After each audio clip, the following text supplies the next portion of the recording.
Not a Valentine's?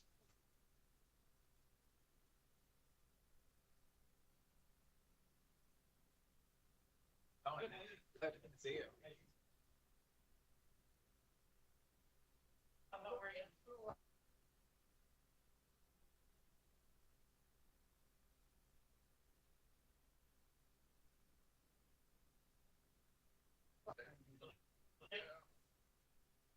Oh, must have forgot. I didn't like.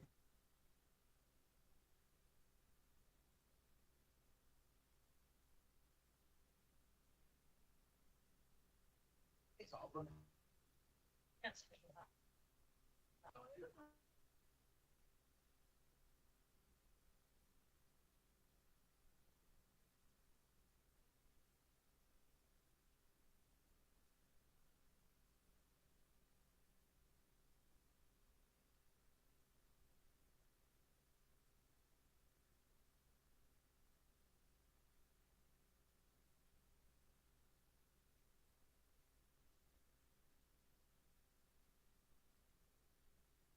Ah, yeah.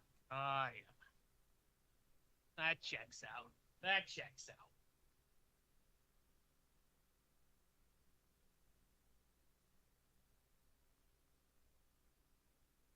Like the decoration?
The Leominster City Council meeting is funded in part by DeCarolis Insurance Agency at www.decarolisinsuranceagency.com and by Avidia Bank at www.avidiabank.com.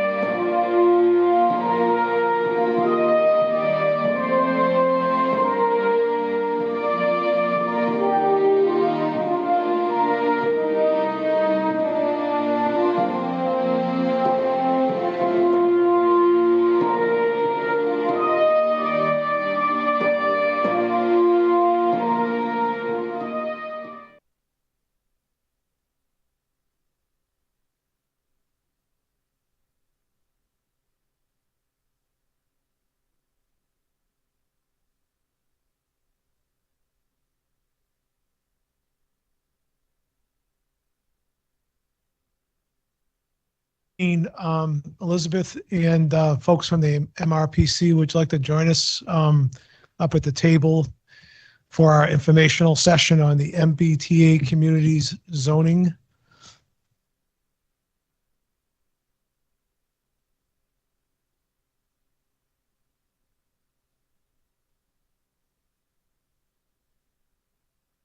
Thank you, Mr. President. I am Joseph Boyle. I am the principal planner at the Montezuma Regional Planning Commission. With me tonight is Ryan Doherty, who is a regional planner, and my supervisor, Karen Chapman, the planning director. Thank you for inviting us here. We're excited about this project. We are here tonight, if everyone could start on the first page, to discuss the multifamily zoning mandate for MBTA communities, section 3A of the zoning law, and how it applies to Leominster. Okay, we're going to review our proposal for districts and discuss the compliance model and how we came to our conclusions. So on page 2, I'm sorry, I thought we would be doing this as a presentation on the screen. I would be clicking through, so I'll just I'll tell you when I change. We all have the hard copy. We are here tonight because of, like I said, the MBTA zoning, but really, if in a larger perspective, we are here tonight because of the housing crisis. Oh, I'm sorry, I'm terrible at this. Is that better? A little more? I remember people shouting at me, eat the mic. All right. We're really here tonight because there is a housing crisis. There's a housing crisis in Massachusetts. There's a housing crisis in Leominster. Massachusetts has among the highest and fastest growing home prices and rents of any state in the nation. You don't need me to tell you this, that rising home costs have imposed all sorts of financial pressures on low and middle income families. Many communities are finding that kids who grew up in their community cannot afford to stay there, cannot afford to buy homes, cannot afford to even rent there. This crisis is driven by a supply shortage that has been over 40 years in the making. For 40 years, housing development has been severely curtailed in Massachusetts, and it has been steered towards the most expensive varieties of housing. Large lot, large single family homes. And that's put us in the crisis that we are today. The high housing costs and the costs and the shortage are combining to drive people out of the state and out of Leominster and out of the state. And the Commonwealth of Massachusetts has identified this as a serious problem for its future economic development. On to page 3. So, in response to this, the state legislature passed and the governor signed as part of the Economic Development Bond Bill in January 2021, the MBTA Zoning Act. It's actually an amendment to Chapter 40A, which is the Zoning Act, adding Section 3A.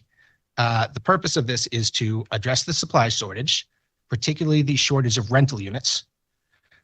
It does this by requiring 177 of the communities in Massachusetts to zone to allow multifamily housing by right.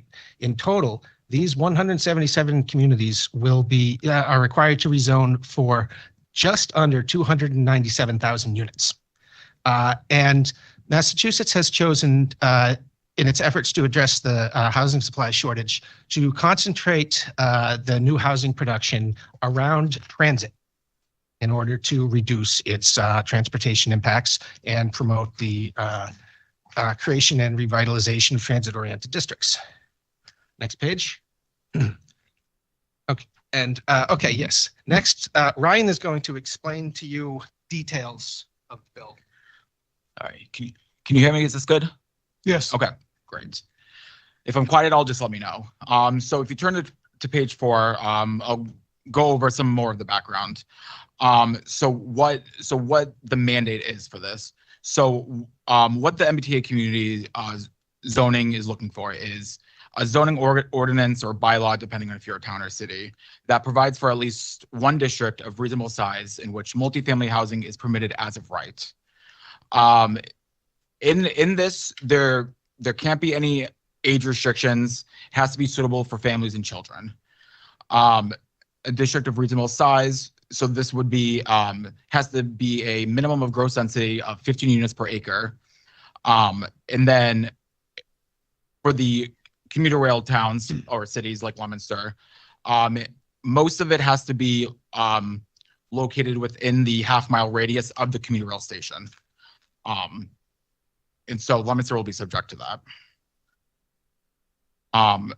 So if you turn to page 5, these are the requirements that Leominster is on the hook for. So the minimum for Leominster is a minimum of 50 acres of land to be zoned. 40% of the land area has to be located within that half-mile radius of the North Leominster station. 60% can be outside of it, at most. It has to be zoned for at least 2,810 for a minimum unit capacity. And in most cases, the affordable unit requirement shall not exceed 10%. This isn't really an affordable housing law from the state. It's more of a supply issue. But there can be 10%. You can get higher, but that'll be for a later date. So if you turn to page 6, this is the big misconception, a big question. Is Leominster responsible for this housing being built? The answer to that is no. What we're doing here is zoning to allow multifamily housing by right. So if, let's just say we pass zoning that allows for this, it's compliant by the state, everything's good there, and nothing gets built or some of it gets built. It doesn't matter, Leominster, as long as we have the compliant zoning, we are compliant. So the next page, so I brought up the 15 unit minimum density. So what does that look like? This is a good visualization on page 7 of what we're talking about when we're talking about like 15 units an acre. So we're not talking about detached single family homes. Those aren't dense enough, but we're not talking about big mid-rises. We're talking about what they refer to as like middle housing, duplexes, townhouses, triple deckers, things of that nature. So a little bit denser than single family units, but like these aren't like huge, big apartment buildings. And then if you turn to page 8, I just took some pictures of examples of housing units within North Leominster, pretty close to the commuter rail, honestly, on my commute to work, because I live in North Leominster. These are 3 examples of what 15 to 20 units an acre look like.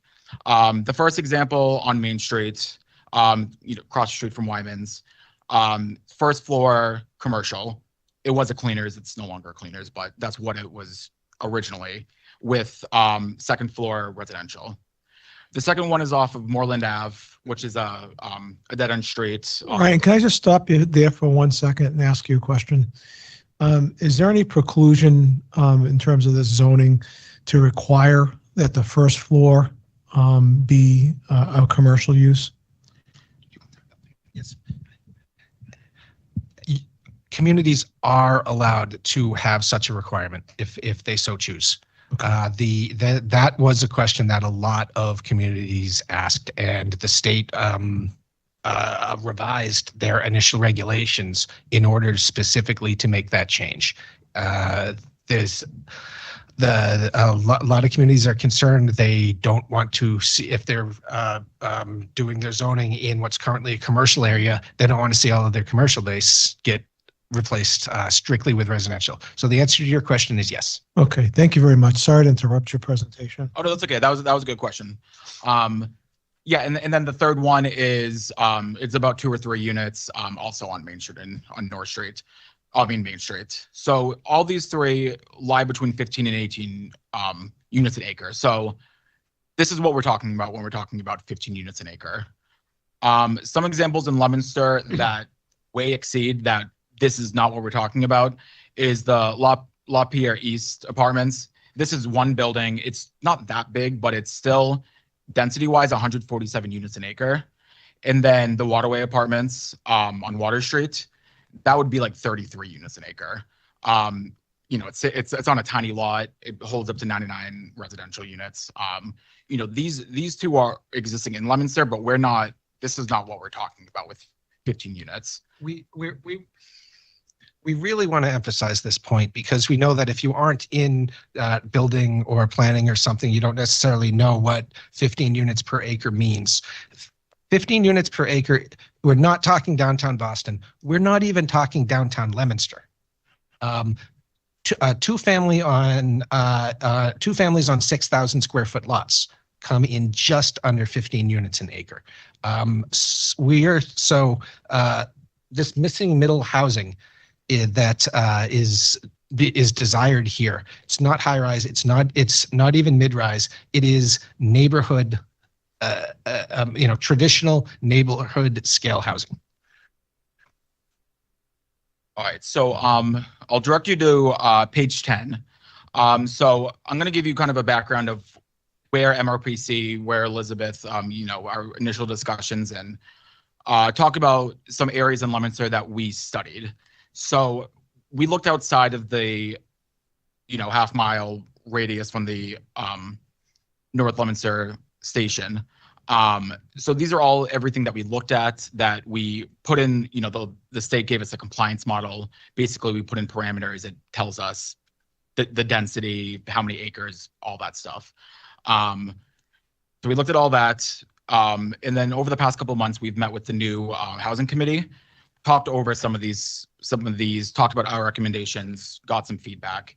And then if you go to page 11, the ones that are still in color are the ones that we decided between the committee and us which to kind of recommend and what to focus on. So if you turn to page 12, there's four districts that we are fully recommending. Around North Leominster, around the half-mile radius, there's 2 yellowish orangey districts. Those 2 are multi-use 1 districts. One is off of Nashville Street, one is off of Hamilton Street. Then we have that reddish pinkish one, which is the resident B district. And then there's a small green sliver on the other side of the train tracks.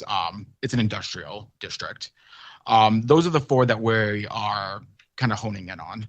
How many acres is that? Those 4.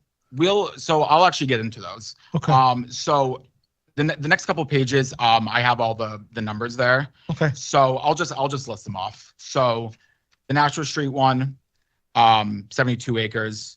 The Hamilton Street one, 85 acres. If you combine those 2, 158. And then according to the compliance model with the parameters we put in, you get about a final unit capacity of 2,665 units that it would allow up to, which falls just short of the 2810. Did that include the industrial section? No, so those are just those 2. Yeah. The industrial one is 7.6 acres, 120 units. And then the next page, I have the residential B.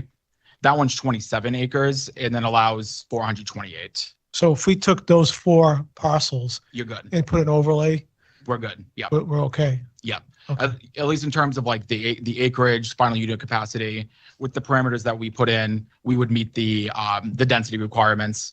And just because of land restrictions, there's some things that count against the numbers. So we didn't put the 15 units an acre in as a cap. We put it in as 20 because if there's state-owned land, city-owned land, wetlands, things of that nature, it counts against it. So we had to raise the density up a little bit. Just so that's to clarify on that point, because I know it's confusing. It was confusing for us.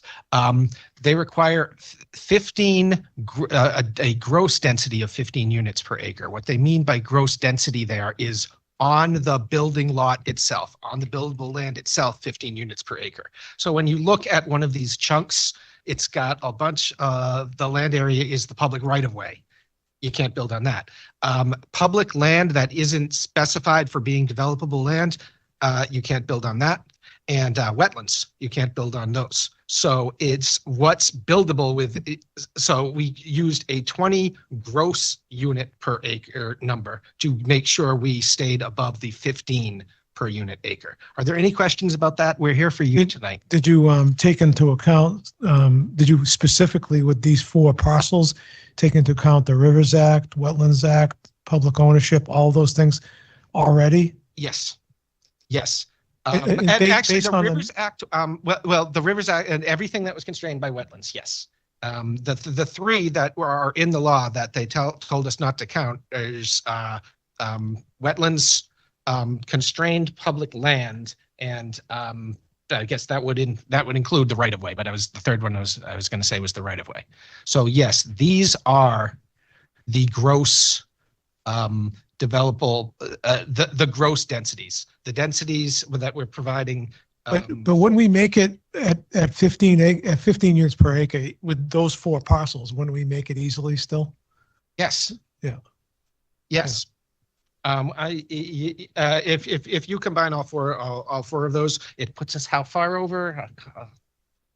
We're over by a couple hundred. We're over by a couple hundred. Yeah. Okay. So maybe as an option, you could take out the industrial section, possibly. Yes, you have options. And in a minute, I'm going to get to another topic, which will give you even more options. Okay. And so I kind of jumped between 14, 15, all that. Were there any other questions? Maybe I'll open it up to my fellow councilors. Does anybody have any questions at this point? Okay. We are here for you tonight, councilors. If at any point you have questions, feel free to answer them. That's what we're here for. Okay.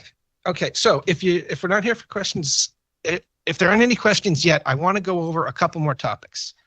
First of all, you'll notice that our recommendation is 2 sections cut in half by Main Street. Okay. We originally went into the housing committee with, saying it's a recommendation might be too strong, but proposing that the BB and commercial districts that make up that stretch of Main Street on one side and the other of the railroad tracks also be included in this. The housing committee had some concerns there. First of all, that's your commercial space. You don't want to lose your commercial tax base, and so that goes directly to your question about preserving first floor space.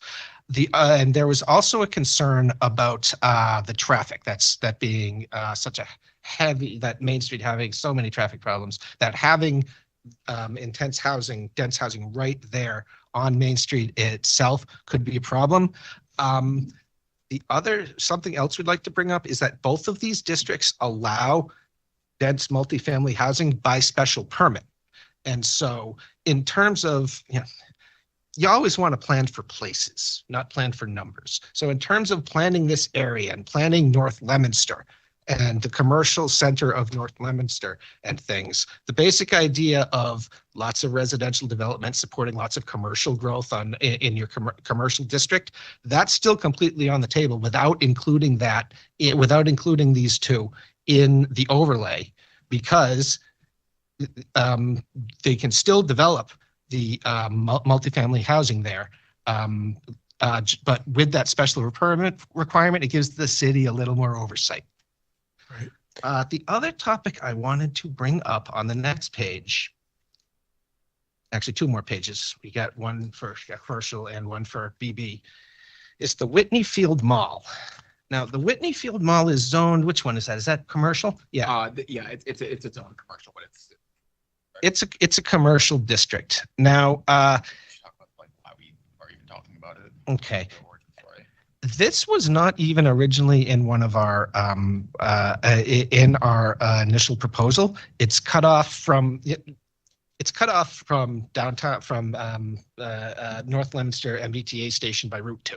So right there, that's a real challenge for transit-oriented development. But at one of the housing meetings, we were joined by Mayor Mazzarella, who brought up this topic and who brought up this parcel and asked if it could qualify. Running the numbers on it, this would, by itself, it has the land area to provide for a sufficient number of units to meet all of your MBTA requirements, but most of it is outside of the half-mile radius. And so just doing this, you wouldn't be satisfying the law. So you could reduce those 4 parcels by expanding your ambit to the mall at Whitney Field for some of the units because you're allowed so many outside the half-mile That's right. radius. That's right. But, you know, for my purposes, and I speak for myself only, that's a much more complex question, the future of the mall. And that's not anything I think I want to address as part of the MBTA community's compliance, at least personally. I don't know how the rest of the council feels. Councilor Frieda, did you want to? I think that's pretty much the consensus of the committee. Mayor wanted us to really look at that. This was pretty much all his idea. Right. I think we listened to it, but it's not what the goal Right. of the MBTA. It's really extra credit. Like if we wanted to go above and beyond it, this would be a good. It sounds to me like the 4 parcels, if we were looking at those, that would be extra credit already. Yeah, pretty much. This would be extra credit. I had a question about suitable for children. The statute is pretty broad, and I know there's regs that are being developed or are developed, right? What does that mean?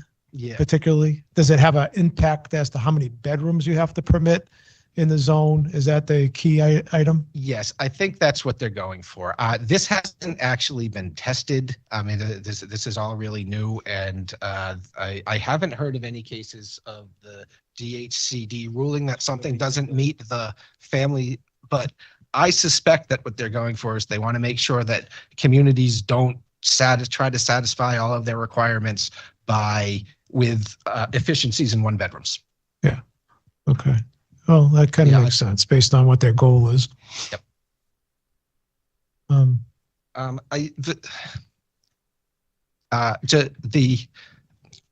Our impression about the Whitney Field proposal was that yes, it doesn't directly go to the MBTA, the purposes of the MBTA law. The reason it might have been worth considering as part of this process is that if there is a vision for a future for that area, which includes mixed use, lots of commercial and lots of dense residential, this piggyback that zoning change onto this process might have been helpful to you as you're trying to do that. Yeah, I mean, the way I see it is if we wanted to take something out of these 4 parcels, yes, that might be a way to do it. Mm-hmm. But as I said earlier, to me, the mall is way more complicated than just this. That raises a lot of different planning issues that I think we need to, as a community, have a really hard look at. Like I said, you plan for places, not just numbers, and there needs to be a plan for Whitney Field. Okay, so as you noticed on the maps at the beginning and on these maps here, we did also look at a number of other locations throughout town, further away from the MBTA station, in case those weren't the ones that we were recommending had problems and you needed to make it up. We are not recommending any of those. We don't think that having these scattered sites out by the town line and then different. We think that that it would be best for Leominster if you were able to take hold of the energy from this development to help support the commercial redevelopment of North Leominster. Yeah. Process-wise, who, someone's going to present a petition to us, right? Ultimately to that has an overlay district. I think that's where we'd be going, right? Yep. And whose job is that per se to develop the petition? Well, it's part of it is in our contract that we would be working up ballot language. Now, this question of who actually submits the petition, we haven't really discussed this. What would you be most comfortable with? Well, I mean, the housing committee could be planning board could do it. A counselor could do it. I mean, it could come from a variety of places. As part of the zoning act, regional planning agency can submit a petition. There you go. We're contracted to write the bylaw to help you with the application once it's passed, to submit the application to the state. So if you folks brought us a petition that for these 4 parcels that had at least some suggestion that the first floor of these buildings, or at least in part, would be commercially developed, we could then refer it to a committee and fine tune it, perhaps, if that makes any sense. Just the planning. Yeah, well, they're involved anyway, because as soon as we get it, 'Cause once we give refer it to them. you have to give it to them, correct, hearing. right. So, this is just a first introduction to all Right. of you. I understand. I'm not trying to get too far ahead, but just trying to see I like to look at the goal line too, not just where we started. Okay. Okay. We in the process so far, we have worked well with the housing committee, and we found their guidance extremely helpful. And Okay. I think continuing to work through them to bring it before you. To frame something.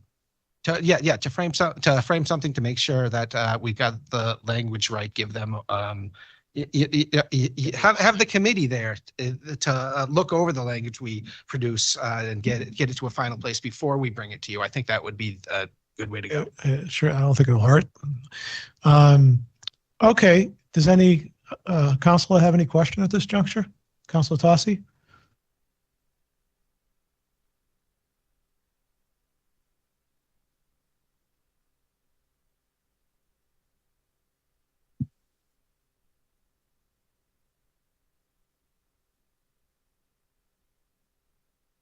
So when we originally spoke with the housing committee, that the reason why we got rid of the business B district off of Main Street and then that little commercial down there was because it was directly on Route 13.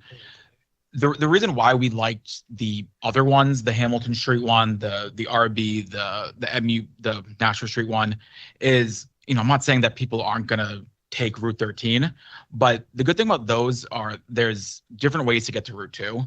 Like when you go to Nashua Street, if you're like on the end of Nashua Street, you're not going to go Route 13. You're going to go the other way. And then Hamilton Street, you're going to go near, Watertown Plaza where BJ's that intersection.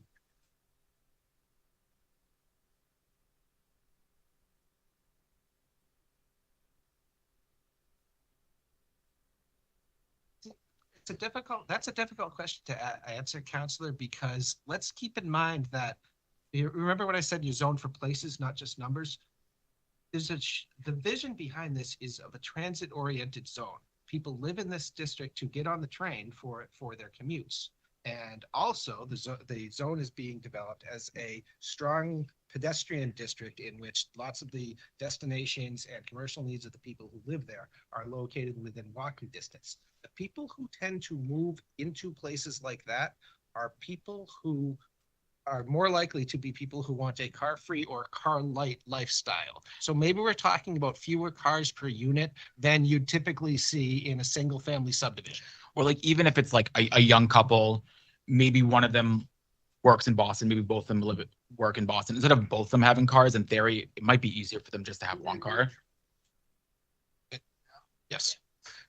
Well, just because we zone this doesn't mean they're going to come, right? That's Yeah. another thing. And the other thing too, if one of the owners, of the land there with the light industrial there, if they don't ever want to sell it, then God bless them, they can keep their land, do it how they, we're not changing the underlining zoning, we're just adding on to it, basically, which is the reason for an overlay district. Mm-hmm. Yeah. Yeah. Did anybody else want to bring anything up? Did you have? I think I appreciate you guys coming in this evening. I think it was helpful. Oh, Councilor, I'm sorry. And just to add a little bit about our committee, I think you touched on mostly everything, but I mean, it was a good representation of most of the department heads. And I think, one of my concerns, and I think it was most of the others when it came to Route 13, to address Councilor Tossi, I think we all know the traffic level on Route 13 now, and to even have the suggestion of a driveway coming out onto that road, it just wasn't going to work. Yeah. So, I mean, we discussed it, and I think that the consensus was not to include that. But I mean, Nashua Street is just such a perfect opportunity to kind of clean it up, have the housing. I'm not really a proponent of this whole law. I think I said that a couple of times. Nor am I. I'll chime in with that too. I think I give Holden and now Milton a lot of credit. I don't know if there are any other communities that are fighting it, but I give them credit for standing on their 2 feet, but they're a little bit different financial positions than we are. But and one thing I did want to note too. One thing I wanted to note, we didn't put in this presentation, but we talked about this with the housing committee. This is a mandate from the states. Oh, I know. I know, but just for those who weren't in the housing committee, if let's just say Leominster, you decide we don't want anything to do with this, we're gonna ignore the state. There's a lot of funding that's at risk here. I was leading to that. Guys. MassWorks, we know a lot of the One Stop. A lot of the funding that we get now. So we weren't going to jeopardize that. That was my rationale to not agreeing with it. Yeah. But supporting it, because we don't have much of a choice. But I mean, I think, the law, as you said, Mr. President, is, if we know we need the housing, it'd be nice to be able to do it our way, not because somebody's telling us to. But 2,800 units, the other thing that bothered me too is that we can't guarantee that for our residents either. No. So when you put it at a train station, are we really encouraging people from the Boston area, the Lexington area, the Concord area that can't afford property now to live in Leominster and hop on the train and go and not be part of our community? So, and that's not being an elitist either, but it's take care of people that can't afford to stay here anymore. No, it's a very important point that you're raising here, Counselor. The provision. Let's go back to the purpose of this law. We have a severe housing shortage. We have a severe shortage of multifamily housing. This law is going to require 177 communities to rezone for 298,000 units. Leominster's requirement for that works out to a little bit less than 1% of that total, which means there are 176 other communities who are going to be rezoning for something like 294,000 units. That will have a meaningful impact on housing affordability in Leominster. This severe shortage, if this state can make a dent in this severe shortage, you will see it in terms of the rents becoming over time moving into the range where they're affordable. The home purchase prices even moving into the range where they're affordable. Kids who are not able to buy, kids who grew up in Leominster, not able to buy here.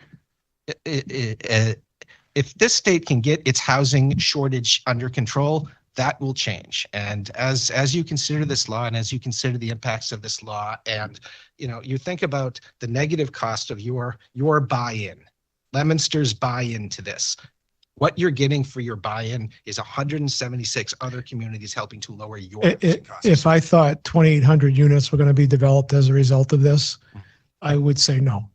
I would say no to the law, because the costs to us for educating the children that are going to live in those units would far exceed what the grant money that we would lose as a result of it. It's just simple math.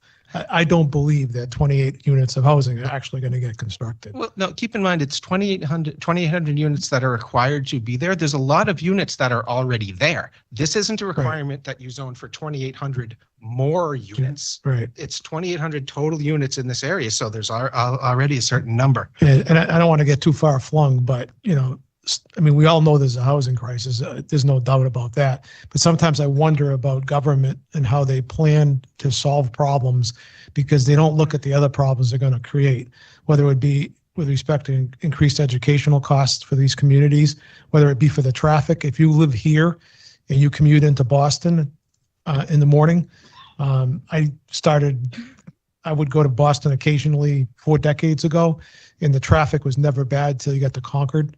Now the traffic is worse from here to Concord than it is from Concord to Boston. It's unlivable almost.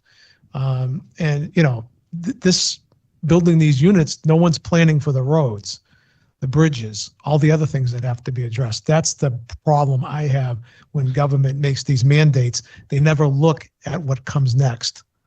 And that's just an editorial. Councilor. I do believe too, correct me if I'm wrong, our mandate is to provide for the amount of 2,800 units. We don't have to build them. No, this is be available for somebody to build them. correct. Our mandate is to provide The possibility. The possibility. This Right. this provides a good segue into a point that I wanted to bring up briefly. And that goes to the topic of affordability. This is an attempt to address the state's affordability crisis, but it is not attempting to do so on the providing subsidized affordable units end. Right. It's attempting to fix our broken market. Our housing market, our housing development market have been broken for decades, and it's an attempt to fix the market, and therefore it's a market-based solution. You rezone, and if developers are interested in developing, then they can build these units. If these issues you were bringing up, like traffic, are severe enough to discourage further development after a certain point, then Leominster won't get punished for that in any way under this law. You've done your zoning, you've provided zoning, and if the market doesn't want to build those last 1,000, 1,500, 500 units or whatever, you've taken care of what you're responsible for. It was this topic of affordability, though, and affordability requirements. This is not, and as a matter of fact, the state set a maximum affordability level. The communities, you are authorized to require up to a 10% affordability level, but no higher. Understand. They did that because they don't want communities using very high affordability requirements as a way of as a poison pill to make sure that the units can never get built. Originally, they weren't allowing any affordability, or were they originally only hard on the 10? They loosened up on that for a very good reason, because communities themselves started pushing to have an affordability requirement, and there's really 2 reasons for that. One of which is, as Councillor Frieda brought up, there's the possibility of these units being built and being priced for the Boston, Cambridge, the greater Boston resident with the greater Boston resident's income to move out here to that unit. And on the level of Massachusetts, on the level of Eastern Massachusetts, that would represent progress in addressing housing affordability. It would be using Leominster as like a safety valve for greater Boston. Overall, that reduces that increases affordability. However, for Leominster, it could have the effect of of reducing affordability, of locking out. So having an affordability requirement, and not a very low one, but one that, an 80% of area median income, or maybe even 100% of area median income, could be adopted as a way of ensuring that there will be some units that are within the price range of a large number of Leominster residents. That's one reason that you might want to consider it. A second reason is the Chapter 40B law. Leominster is currently at 7 point something % of its units are on the subsidized housing inventory, trying to work its way to 10. If 3,000 market rate units were to be built, that would seriously set back your effort to get up to 10. And so some communities are choosing to include an affordability requirement just so that they don't end up further and further behind the 8 ball on 40B. right. Once again, I offer this for your information. It's really up to, it's really a policy decision for the council to consider. All right. Well, thank you very much for coming in this evening. We do have another hearing that I want to get to. Appreciate it. It was helpful. We look forward to working with you in the future. Yes. Thank you very much. Thank you. Thank you both. Thanks very much.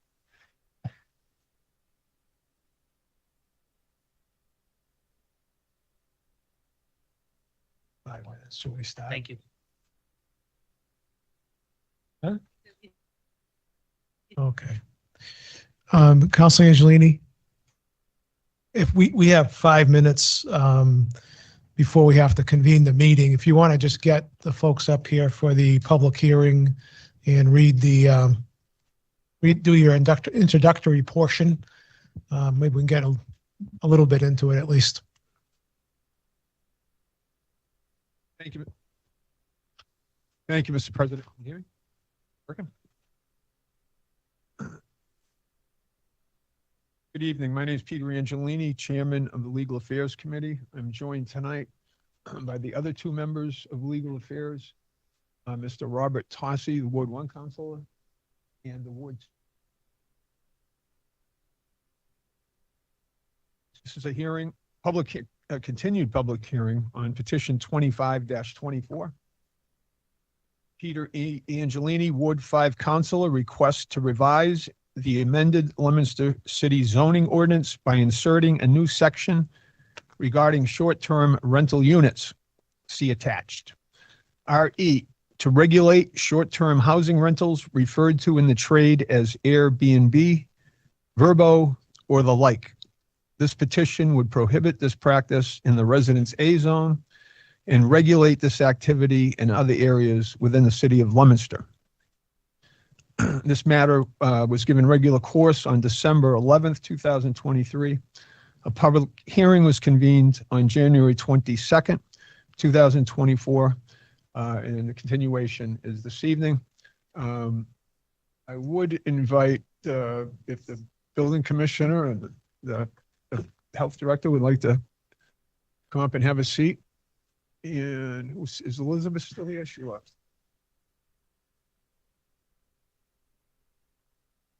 Mr. President, how much time do we have? It's 3 minutes. Oh, good evening. Good evening. Good evening. Would you have a opening statement or something? I'm kind of curious to pick up from, or maybe perhaps I should set the stage that I was invited to the planning board meeting on the 5th of February, and I know you both were there as well, as were several councilors.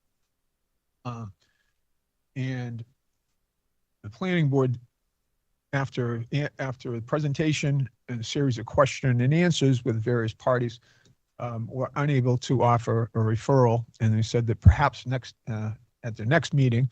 But the chairwoman was quick to remind us that we don't necessarily need a recommendation or referral from the planning board to move on with this.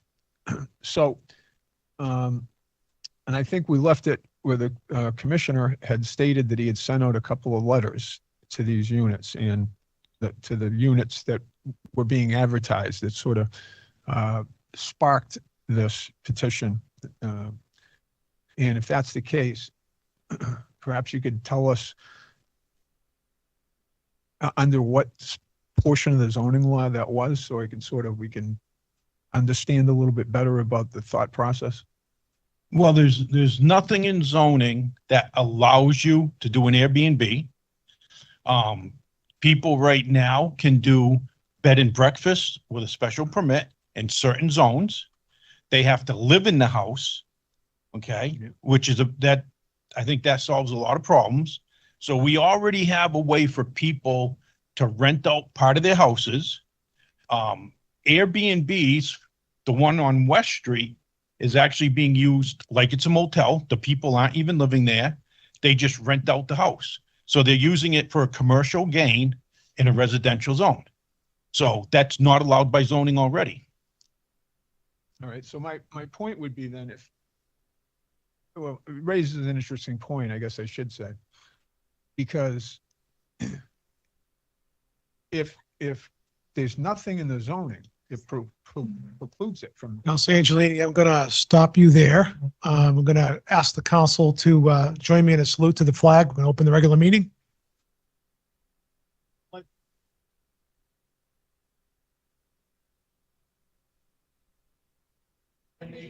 Under God, indivisible, with liberty and justice.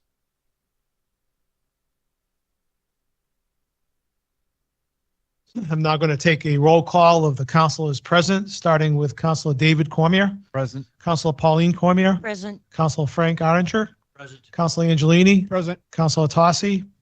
Councilor Shalfo Zephyr. Present. Councilor Robbins. Present. Councilor Frida. And I am present. All 9 councilors are in attendance. Does the chairwoman of records have any records to approve?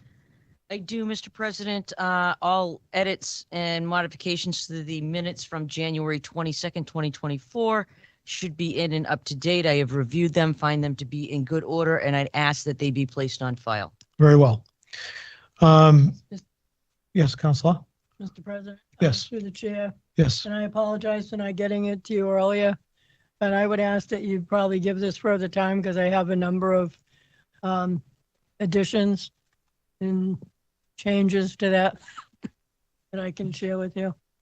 Mr. President, I will honor that request and ask that the minutes be given further time.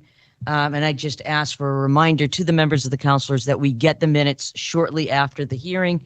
I'd ask that any additions, any changes be presented to the clerk.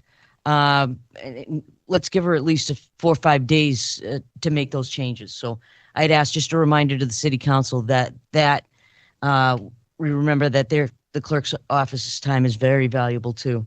And I'd ask that any additions and amendments be made in a timely fashion. All right, so we're going to hold off on approving those minutes until Councilor Frida's edits are incorporated or addressed. Make a motion for a recess. Do I have a second? Councilor Robbins, all in favor of recess? Recognize usual manner. Okay, we are in recess, and Councilor Angelini, you can continue with your hearing. Thank you. Mr. Commissioner, so if there's nothing in the zoning that precludes this, and as the folks on West Street, my neighbors, the McLeods, who brought this to my attention, I did tell them, quite frankly, I said, zoning, if we submit a zoning petition, this unit in particular, this one, and the other ones being advertised, would be pre-existing non-conforming uses.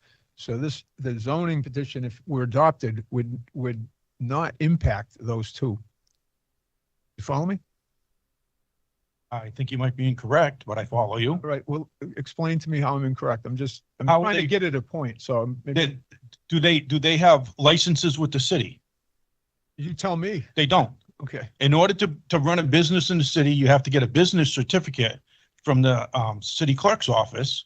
If they don't have a business certificate, they're running their business illegally, so it's not pre-existing non-conforming, it's illegal. All right.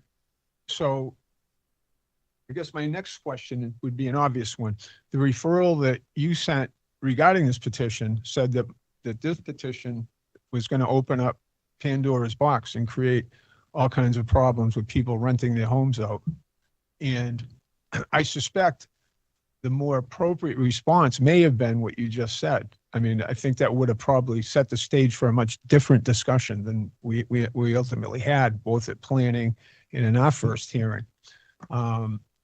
So perhaps, and I'm not trying to put you on the spot, but again, I'm just trying to figure, I'm trying to understand how that process played out, like how you came to that conclusion. And I mean, I think at the planning board meeting, you said that you had just sent out notices within, I thought you said a week of that February 5th meeting. So could you just like sort of give us broad sort of how you got there? Well, it's simple. You gotta read back. Whenever something like this comes up, you gotta go through the zoning book several times to pick everything that is relevant to the situation. So when you go and you read the definition of a bed and breakfast, it specifically says the homeowner has to live in the house and they need a special permit to do it. Yeah. And the zones are regulated. Every business is supposed to have a business certificate. That's been a rule forever. And so once again, if they don't have a business certificate, they're running their business illegally, so they're not grandfathered in. So we have a right to say, you're using this property as a commercial property in a residential district, and they have to stop. Yeah, well, it's interesting because I went back and looked, and I think from the very beginning, I explained how I got here. I went online, I looked at different communities, how they're addressing this issue. And Quincy, I found, was the most sort of similar to what I thought was appropriate. And I went back after the planning board meeting, and they have very similar zoning, right? No businesses in Residence A. It's the most regulated residential zone in Quincy, but yet they adopted this ordinance. And why do you think they did that? I can tell you. I think from a legal perspective, if someone challenges your opinion in a court of competent jurisdiction, a judge may rule that those, our current ordinance is too vague in describing the activity that's going on in some of these short-term rentals. Because again, clearly we differentiate from a bed and breakfast. And in fact, before the planning board, I use the example, right? So husband and wife make a reservation, go to a B&B, they show up, and then at midnight, 30 of their friends come. The owners of the B&B are going to say, hey, wait a minute, this is crazy. Whereas some of these short-term residential rentals, the owners aren't on site and they can't be contacted. If the police have a problem, there's no one answers the phone. There's no one there. The rental agreement may say limited to 8 persons or whatever that may be, but 50 people show up. There's no one there to sort of act as a referee. And then the neighbors are the ones that have to suffer the consequences. So let me go to other members of legal affairs. Councilor Tossi.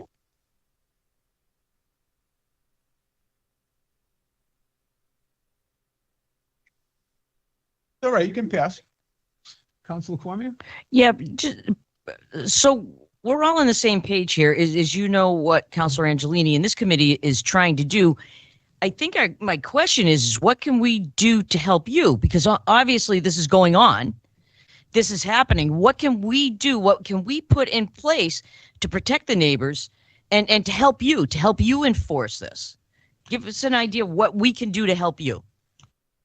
Well, my opinion is you don't really have to do anything other than when somebody discovers one, let me know. I don't know how long the one on West Street was going on, but I only found out about it a couple of weeks ago. So I've been putting all my stuff together. Printing out their ad from the Airbnb thing and just getting ready so that we can put it all together and either start ticketing them or just have the city's lawyer bring them right into housing court. I think that would probably be the best bet. Just have the lawyers take them right into housing court. And I don't disagree with you. But so what you're saying is that there's nothing that we can do to help protect this from happening again. It seems to me that if we have legislation on the books and we have another rule on the books that would tighten this up, then that would just help your department. Because the reality of it is, and what you just said, is enforcement. So if we're giving you another tool to refer to, so another tool to say, hey, listen, the city council is taking this seriously. This is what they've passed. Doesn't that give you one more tool to be able to give to the city attorneys, to give to the police, to put a stop to it and basically protect the community as a whole? It could. Okay. I have no further questions. To the council? Council Adjunct. Thank you very much. Peter, if it's illegal and you go to enforce it, what are the penalties? What can they, is it a schedule of fines or anything like that? Or is Yeah, we have a ticket book. We can write them tickets, but if they have enough money to buy multiple houses, tickets might not bother them at all because it's going to be profit thing.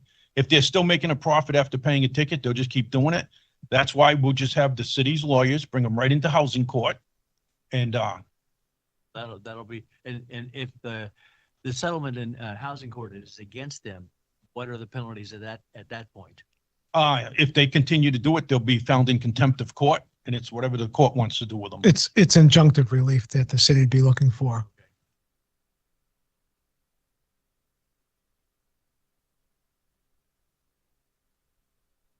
Council have any questions for Ms. Powell or Mr. Nell?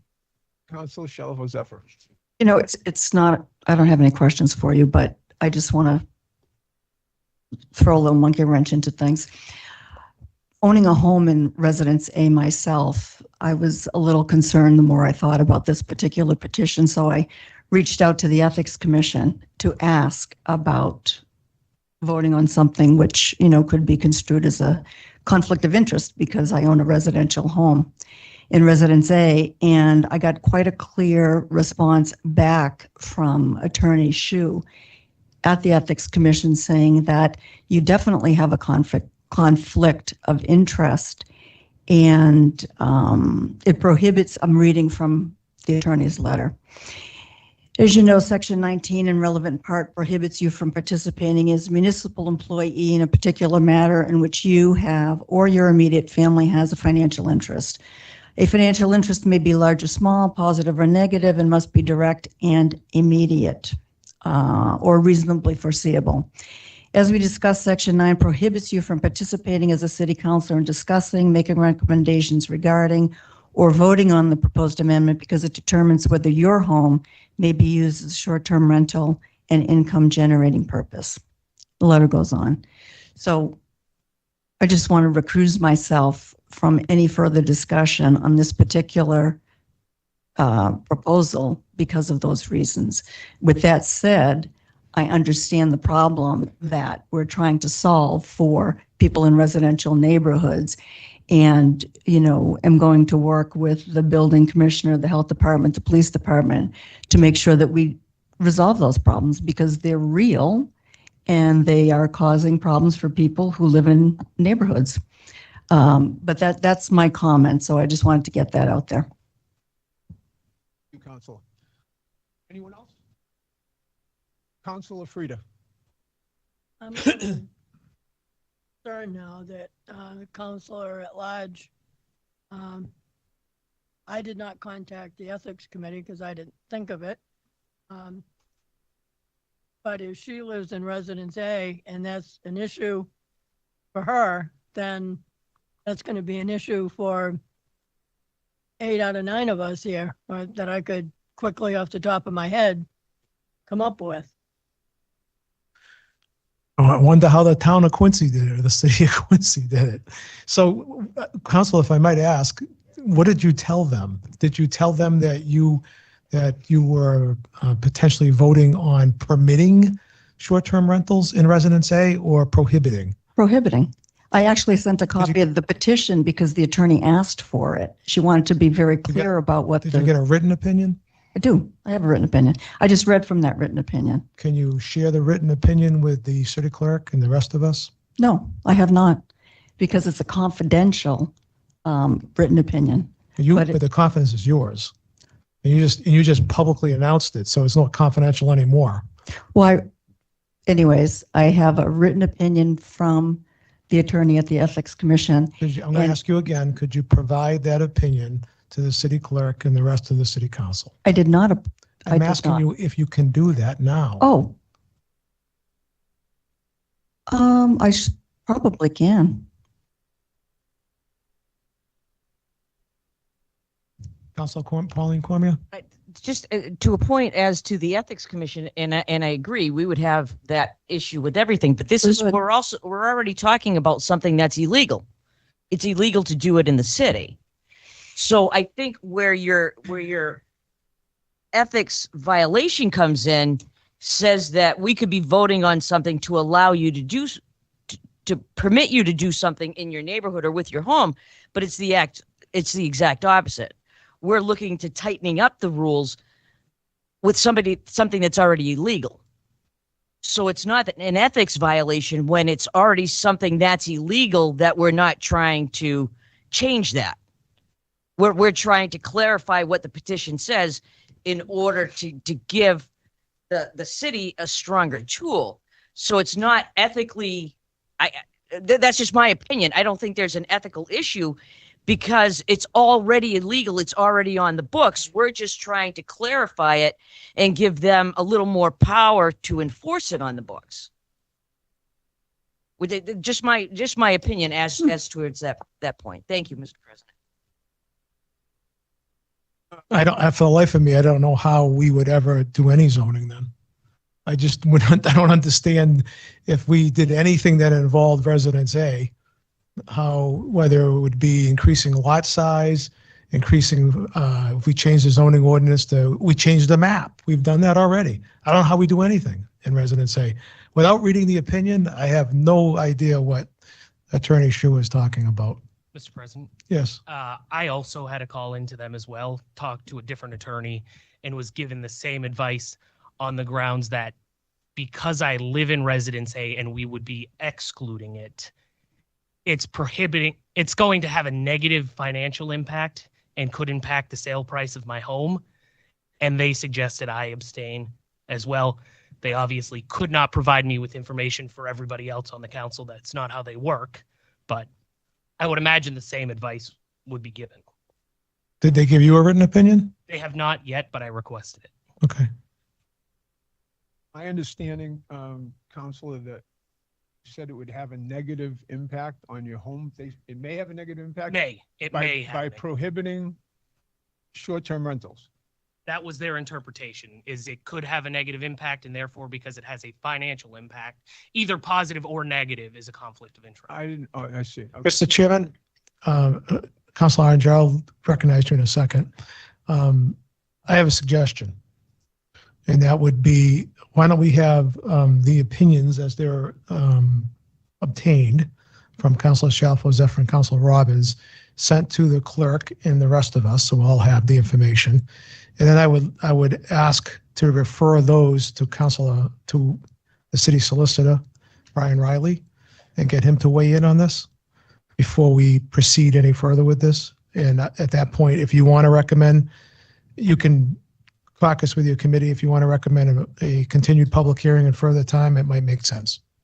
Sounds like a logical approach in light of this new information this evening.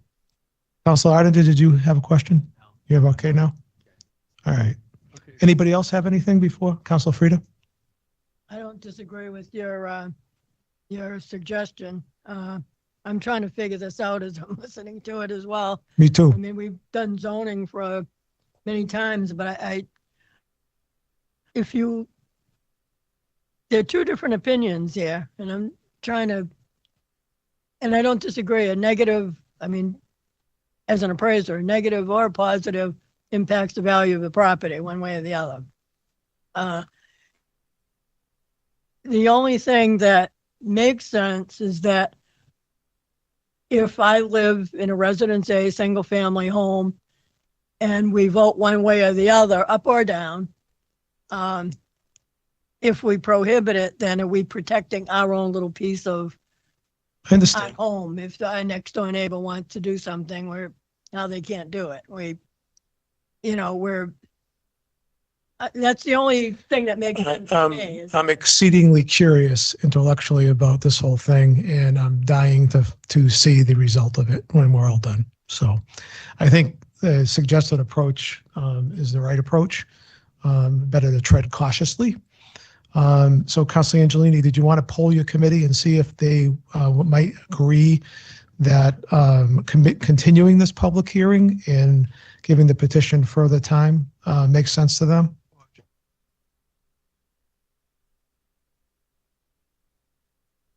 In the public. Oh, okay. We'll hear from them as well. Then I'll ask you to take up, you poll your committee. So if you want to go to the public, please do that now then. Councilor Frida? I have, I sent this to the Realtor Board. I mentioned that at the last meeting. Right. I have two letters. Now, I don't know whether I should be reading them or not. I'm not participating in the public hearing until I know what we're doing here. Right. Can I read these into the record or not? It's your choice. I mean, if based on my opinion, I'm relaying the message for two realtors that sent me an email. yeah. Do you want to have Caitlin read them into the record? Do you want to have Caitlin, clerk, read them into the record?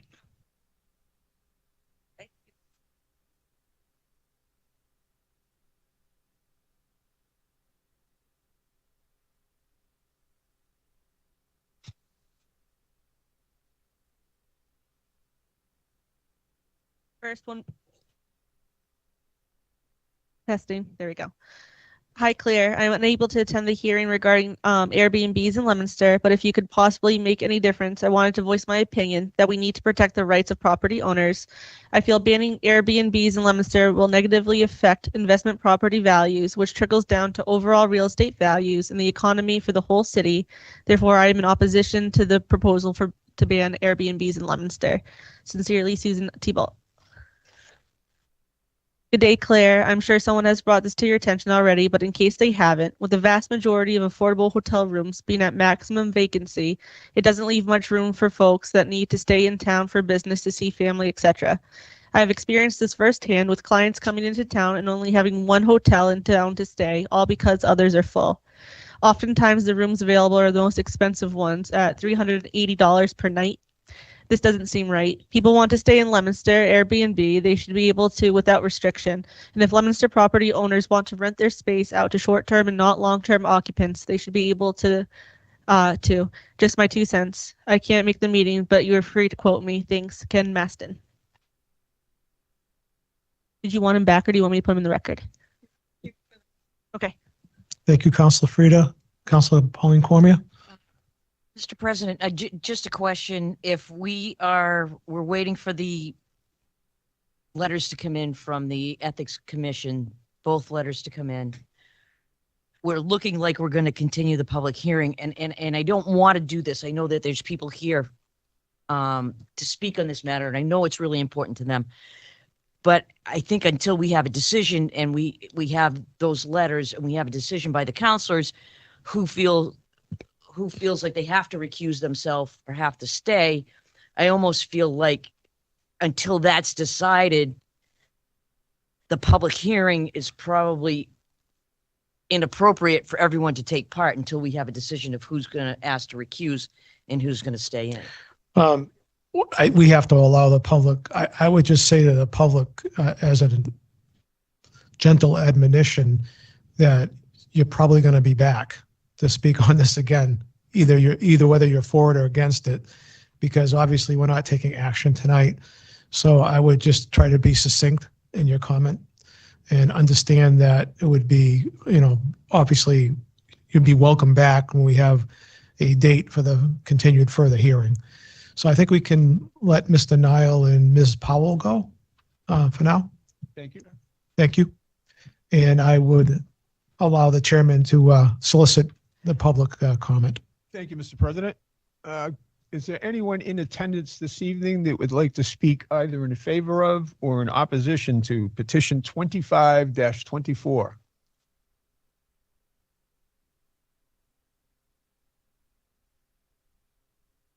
Yeah, right up here. Please state your name and address for the record. Caleb Weldon, Matt 7A Jordan's Way. Could you have a seat, Mr. Weldon, and speak into the microphone more directly? Thank you. My name is Caleb Weldon. I live at 7A Jordan's Way. I want to speak in favor of Airbnb. I don't know the specific legal situation with this, but I think that if there are issues with some properties that are being treated more like a motel, that those should be dealt with in terms of the pre-existing laws about public nuisance. But it's really valuable for homeowners to be able to use space that they have at their house and do short-term rentals. That helps people in Leominster that have extra space. It helps people that are trying to visit Leominster. And I think that whatever steps you take, you should try and preserve that right that people currently have, and not remove that in the attempt to get rid of the public nuisance issue. Thank you, Mr. Weldon. Councilor Frida? In case I didn't realize. For the second, Let Councilor Angelini finish with his solicitation of the public. for the second time, is there anyone in attendance this evening that would like to speak either in favor of or in opposition to petition 25-24?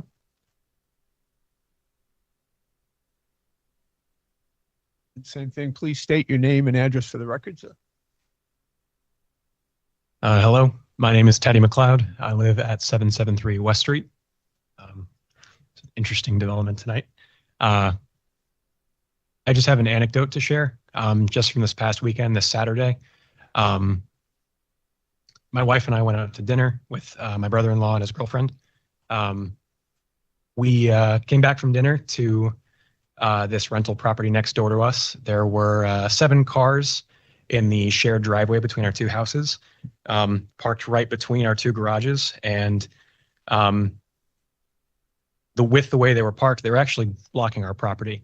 And I assume this was the case just because the property owner isn't taking the proper steps to notify their guests of the property lines. So I couldn't actually get into my garage, and I went up and knocked on the door.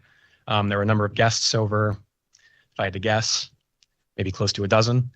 They were friendly. They opened the door, said hello. I introduced myself as the neighbor who was living in the property next door. What I saw when they opened the door, though, was alcoholic beverages out in the open. And so now I was in the situation where I had to ask some strangers who I don't know whether or not they were drinking to come and move a vehicle off of my property, because the property owner of the short-term rental was not adequately notifying the guests of the property lines between our 2 houses. So I guess my point in sharing this little anecdote is, why should I have to assume liability on myself when a property owner running one of these short-term rentals is seemingly unable to properly educate their own guests? And what is the city and what is the city council planning on doing about it? Thank you. Thank you, Mr. McLeod.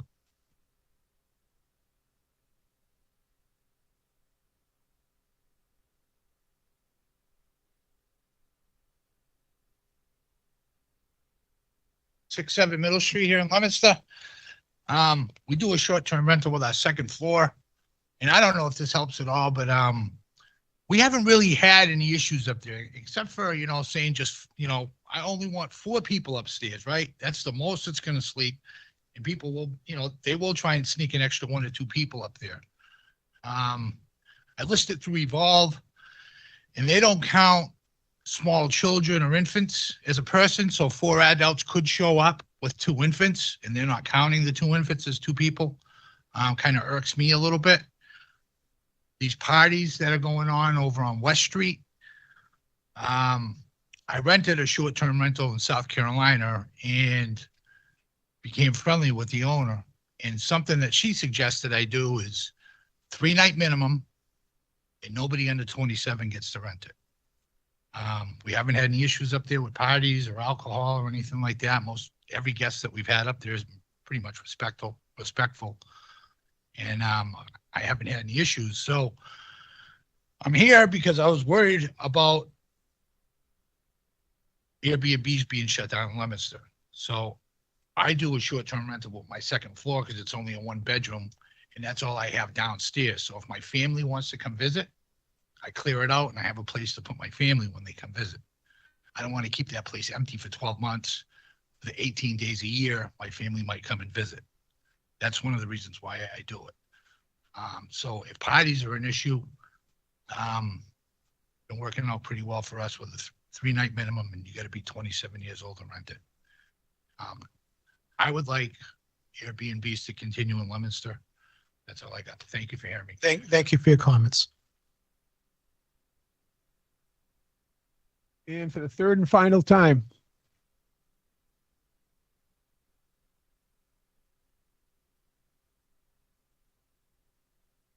Hello, I'm Jordan Vachon. I live at 773 West Street. I'm going to change up a bit of what I've prepared, just based on some of the conversation I heard tonight.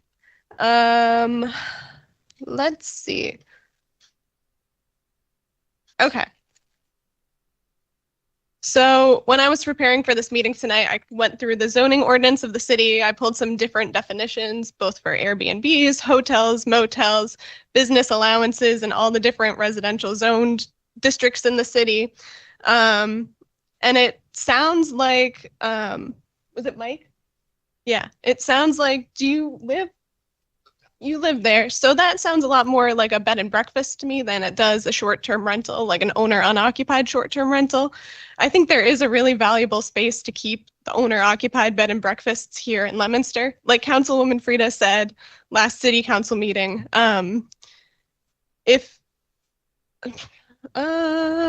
sorry. Some people need to do that to maintain their home and yeah, and it's beneficial to have that extra income to help you stay in your home. And I also believe that having a homeowner on site would help prevent some of the noise nuisances and other disturbances that we've experienced living next door to that owner unoccupied short-term rental. Let's see. Sorry.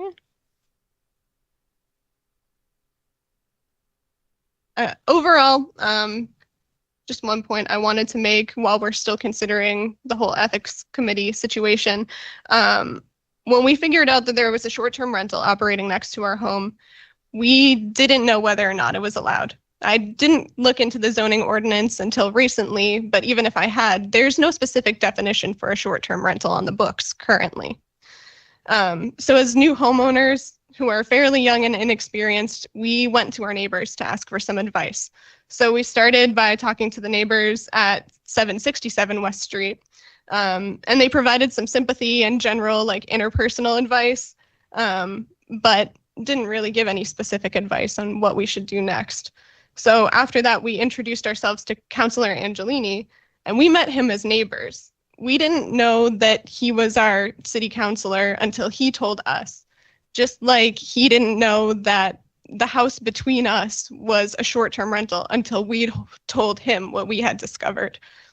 The questions that remain are as follows. Where in Leominster should owner unoccupied short-term rentals be permissible? And how can they be regulated to protect the health and safety of guests, as well as adjacent homeowners' right to peacefully enjoy their private properties? I believe Councilor Angelini's petition addresses these questions fairly and equitably, and it begins to open a conversation about what the city council can do to close some of the current gaps in the city ordinance. Thank you for your consideration. thank you. And just in fairness, how about for the fourth time? Because we've had a one at a time sort of approach to this.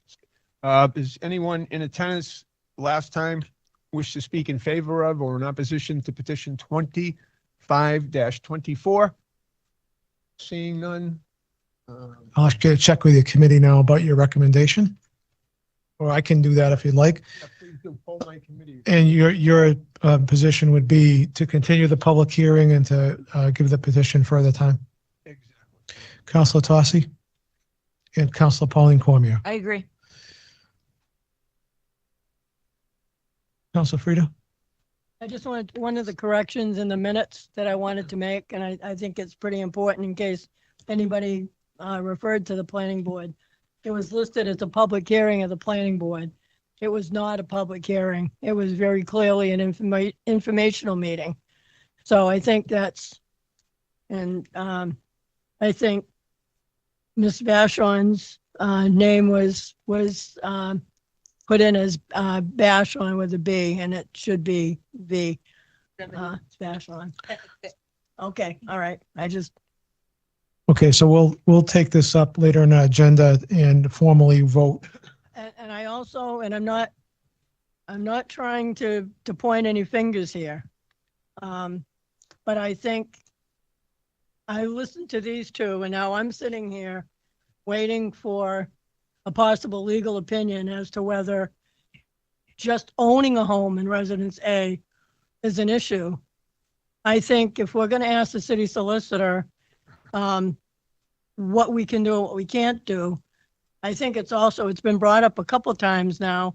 I think it's important that the petitioner, who's a direct abutter to the property, needs to find out if there's a conflict of interest there. Yes, I agree. I mean, is it the person next to you? Where does your sort of obligation to help your constituents end? Is it 3 houses from you, 4, 5?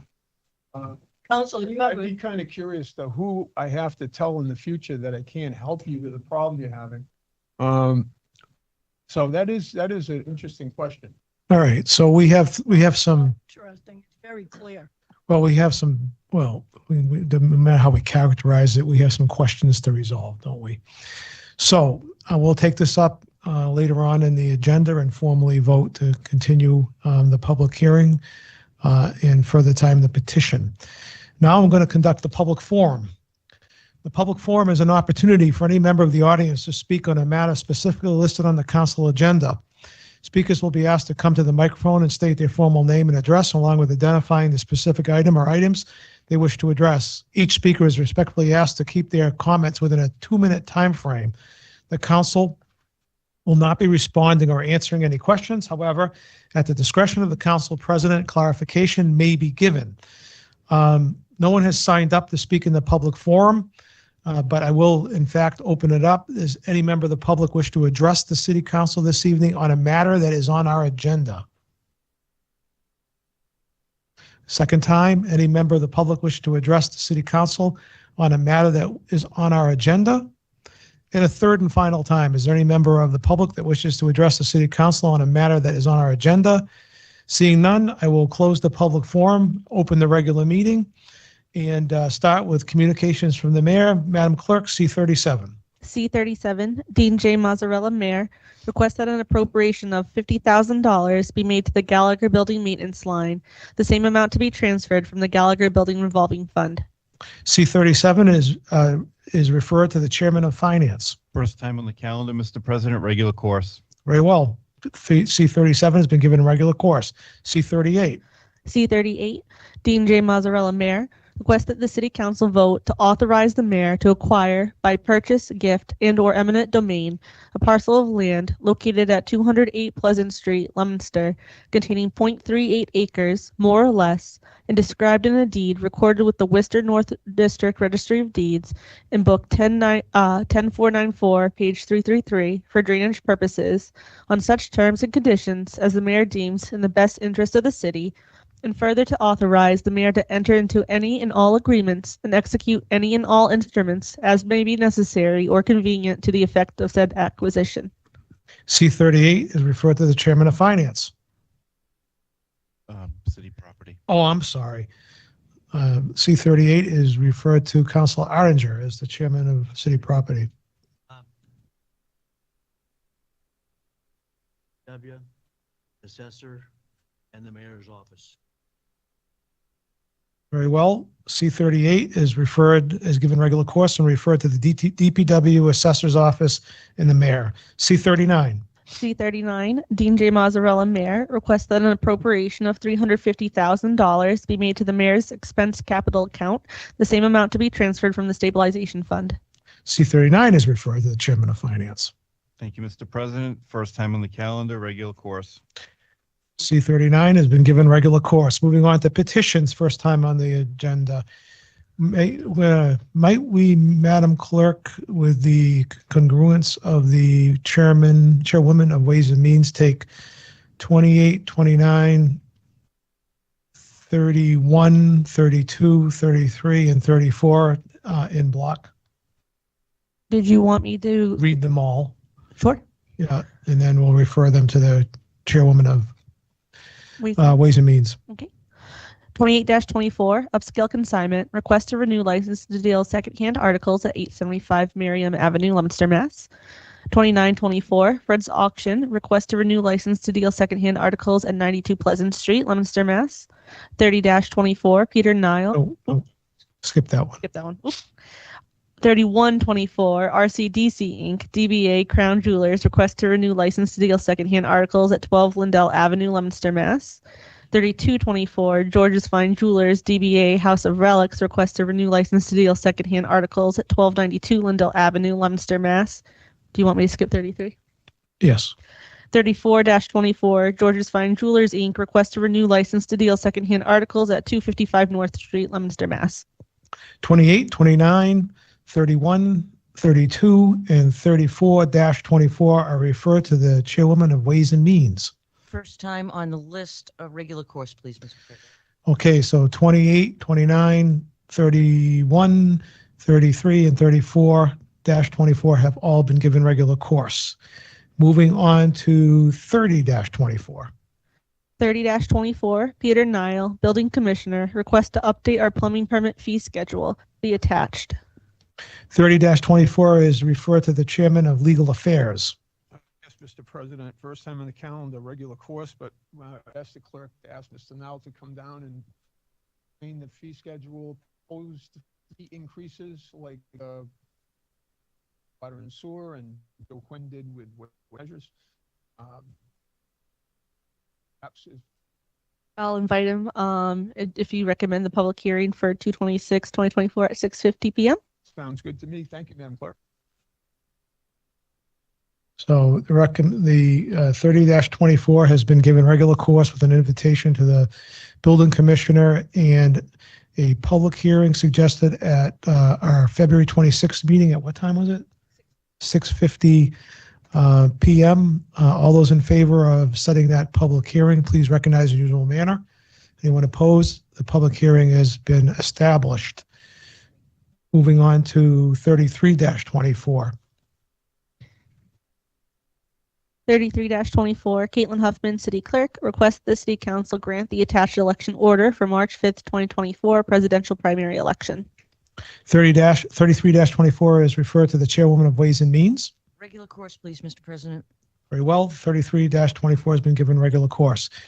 Matters before the City Council, starting with the Finance Report. Is the Chairman of Finance ready to give us a report? Yes, Mr. President. This report I'm going to read is from January 19th.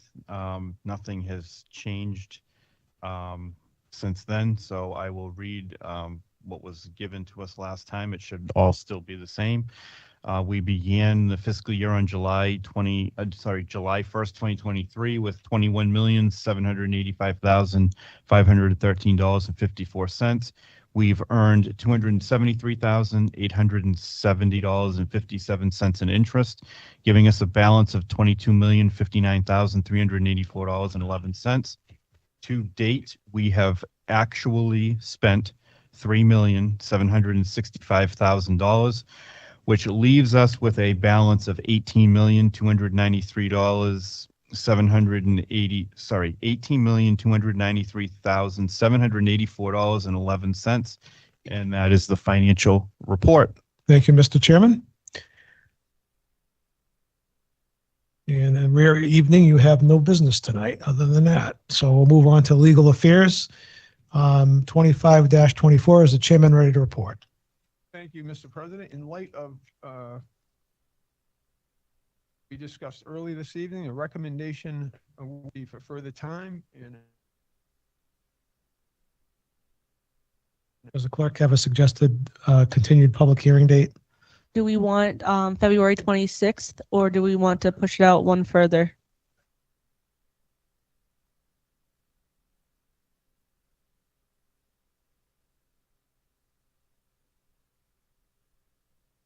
March 11th, 2024. Because this one's a little bit lengthy, I'd say 6:45 p.m. Okay, so you heard the recommendation of the Legal Affairs Chairman to give 25-24 further time and to continue the public hearing until March 11th, 2024 at 6:45 PM. All in favor, please recognize in the usual manner. Anyone opposed? Okay, so that unanimously is established. Moving on to Ways and Means. Is the chairwoman ready to report? Yes, thank you, Mr. Mr. President. President. Yes. I'm going to abstain from 26-24, being it's my employer. Okay, your abstention is noted. Thank you, Mr. President. 26-24, Ginny's Helping Hand Incorporated requests to renew license to deal secondhand articles at 52 Mechanic Street, Leominster, Mass.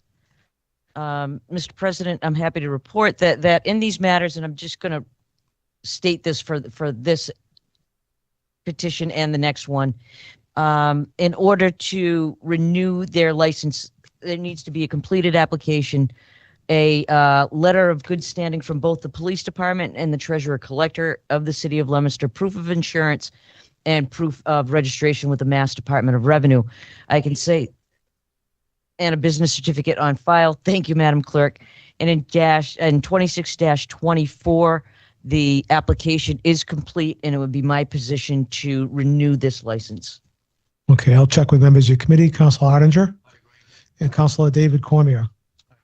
You've heard unanimous recommendation of the Ways and Means Committee to grant petition 26-24. Is there any further discussion? Seeing none, all those in favor of granting 26-24, please recognize in the usual manner. Anyone opposed? By a vote of 8-0, 26-24 has been granted. Moving on to 27-24. Thank you, Mr. President. 27-24, Hanush Jewelers request to renew license to deal secondhand articles at 100 Commercial Road, Leominster, Mass. Similar to the 26-24, their application and all paperwork is complete. It would be my recommendation to renew this license, and I would ask you to check with members of my committee. Very well. Councilor Ottinger and Councilor David Cormier. You've heard unanimous recommendation of the Ways and Means Committee to grant petition 27-24. Is there any further discussion? Seeing none, all those in favor, please recognize usual manner. Anybody opposed? By a vote of 9-0, 27-24 has been granted. Moving on to new business, we have a first reading of an ordinance, formerly petition 22-24. Mr. President. Formally petition 22-24. First reading of an ordinance. In the year 2024, an ordinance be it ordained by the City Council of the City of Leominster as follows. Article 4 of the zoning ordinance entitled Underlying District Regulations is hereby amended by deleting the text in section 24.3.1 in its entirety and replacing it with the following. 24.3.1 residential uses in the BB district are permitted with a special permit from the planning board. Mr. President, it would be my recommendation that we adopt the first reading of this ordinance, and I would ask you to check with members of my committee. I'll check with Councilor Tossi and Councilor Pauline Cormier. I agree.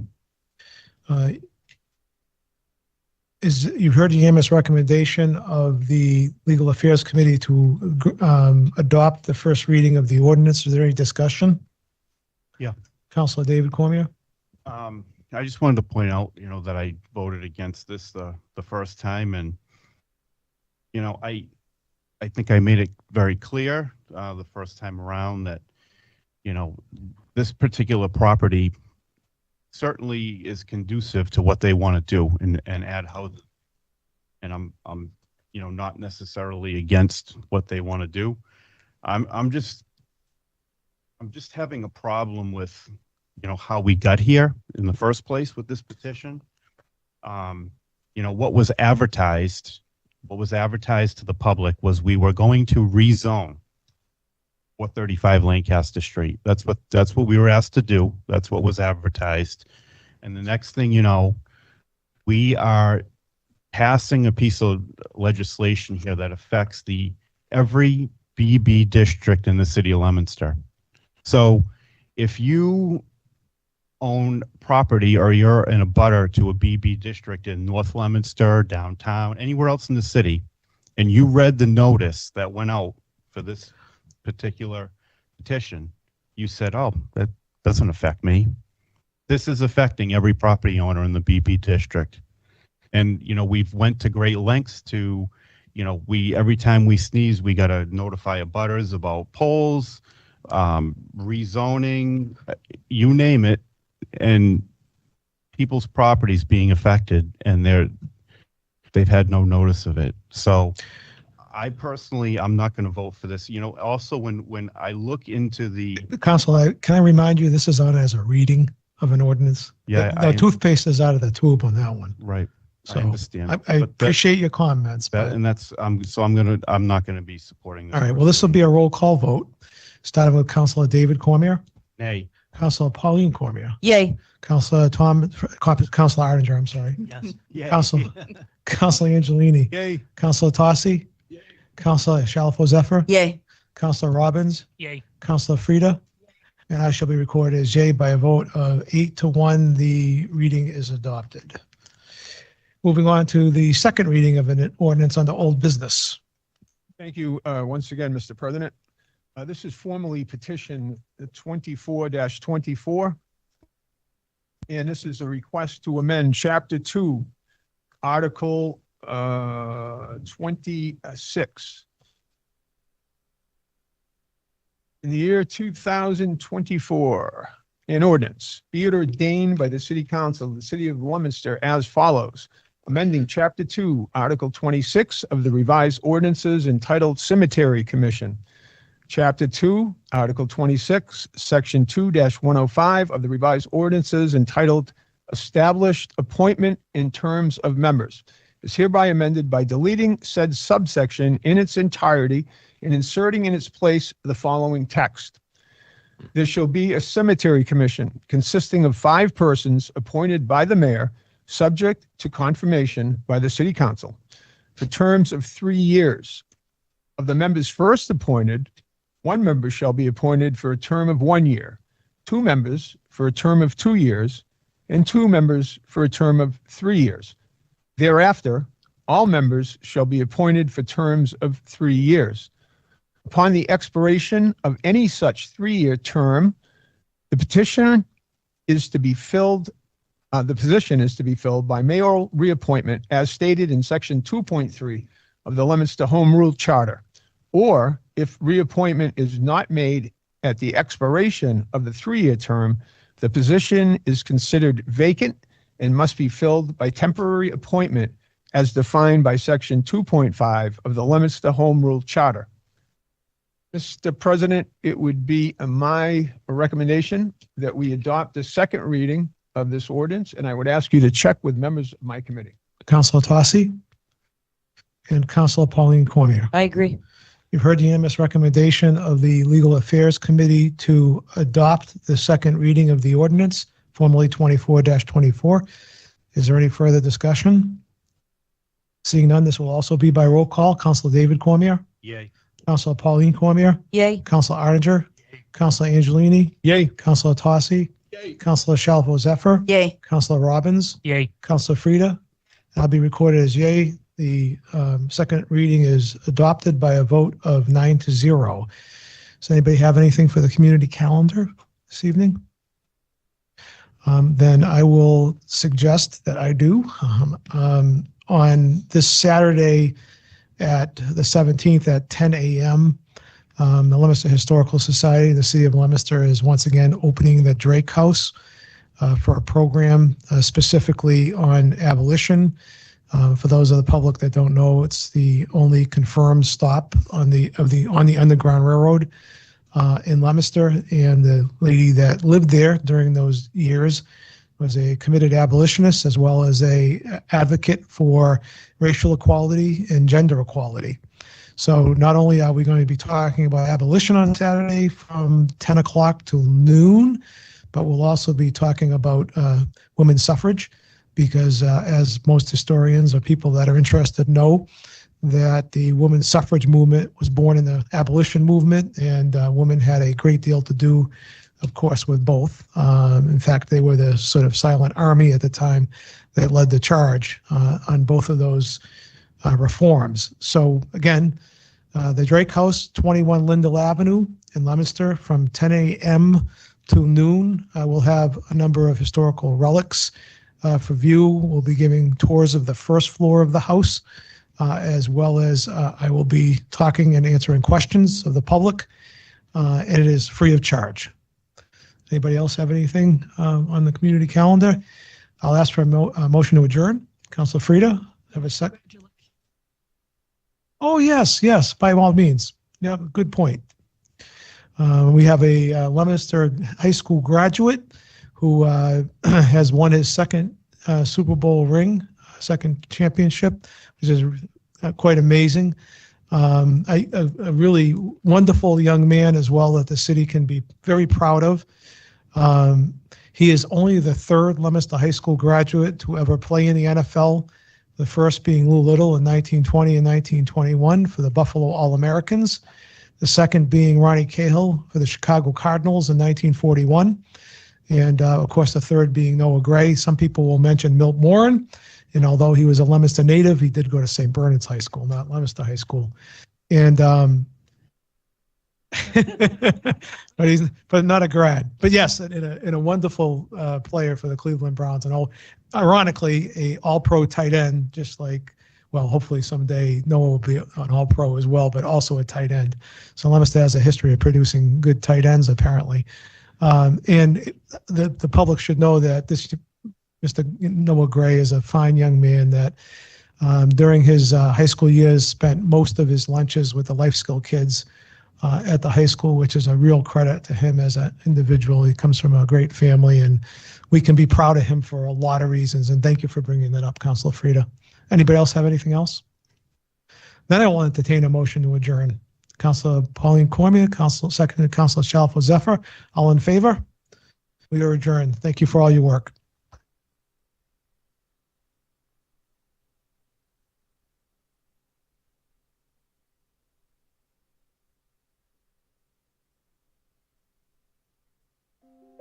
The Leominster City Council meeting is funded in part by DeCarolis Insurance Agency at www.decarolisinsuranceagency.com and by Avidia Bank at www.avidiabank.com.